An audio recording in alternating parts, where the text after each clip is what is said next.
The name really meant nothing to me. It meant a lot more to my parents, I could tell, how they reacted to it. But at 16 years old, I really wasn't too worried about my diagnosis. I didn't know what it was.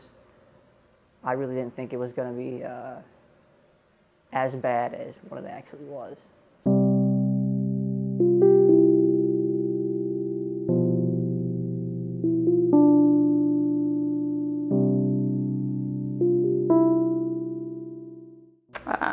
Well, it was 2010.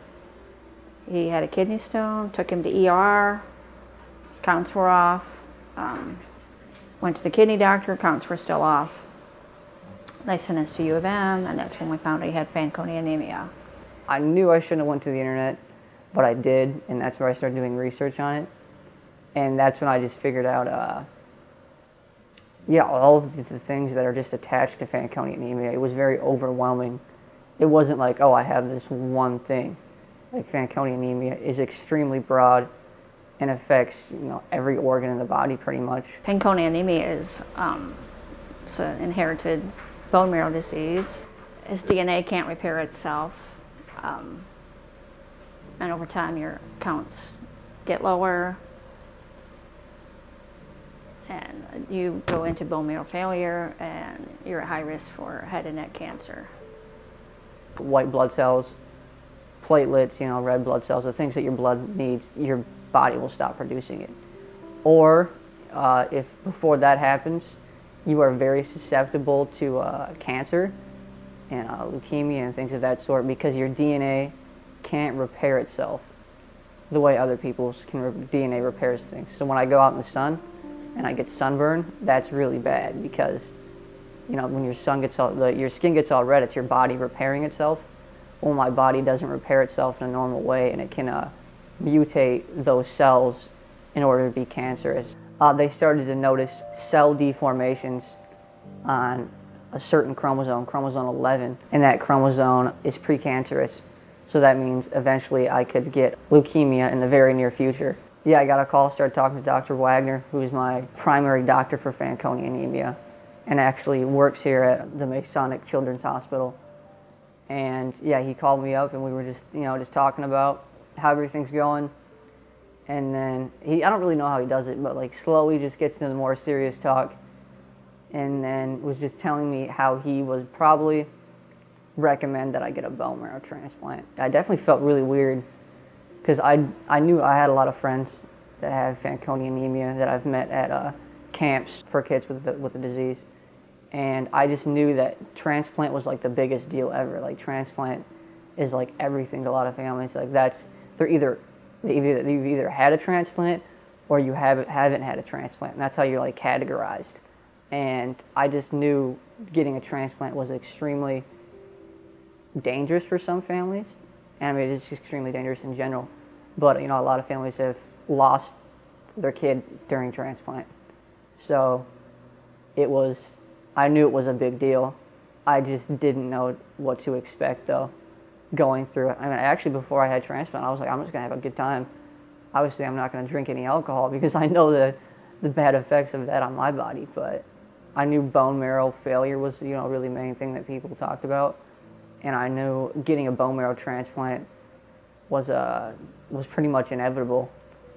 I got admitted on January 31st, and I pretty much began the regimen, and the regimen required me to get chemoradiation and radiation in general. So I had to get chemo and I had to get radiation, and that's pretty much knocking out all my cells in my body. Once I got chemo and radiation, obviously I felt the effects of that.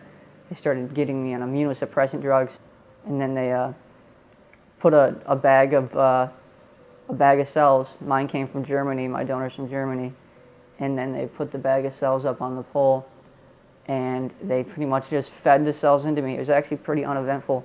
It's like a glorified blood transfusion, pretty much. You don't even feel it.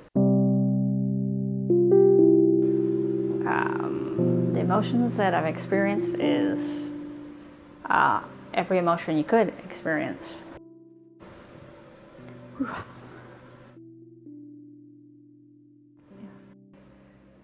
It's definitely a roller coaster.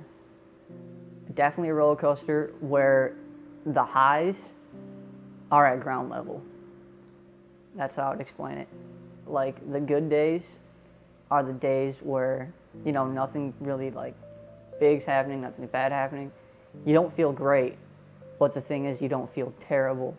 With the bone marrow transplant that has given us the ability to change the bone marrow and give a healthy bone marrow that functions well, we have been very successful in curing the bone marrow problem of FA, and this has changed fully the survival rate and the lifestyle of FA patients. The way I like to describe it is bone marrow cannot be produced.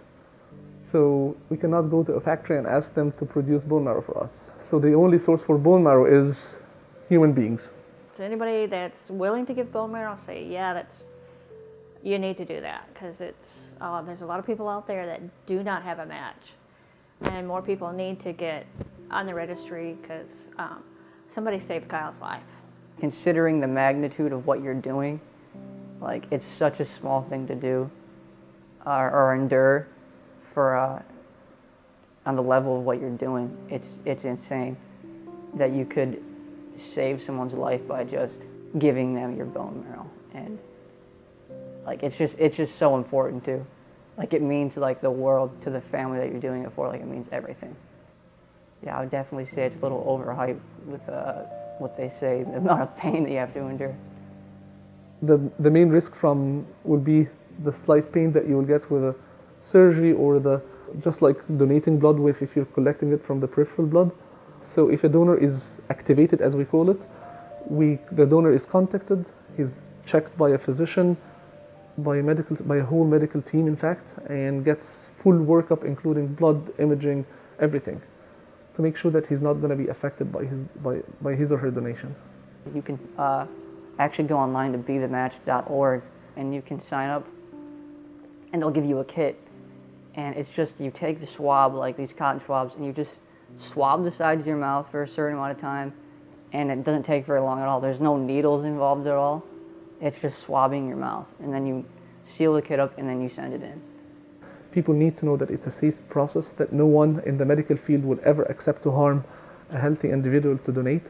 And you have to know that everybody who would donate gets very, very thorough workup to make sure that he's not at any risk, to the best that we can. You definitely need to get on the Be the Match site and be a potential donor for somebody, because it can save somebody's life.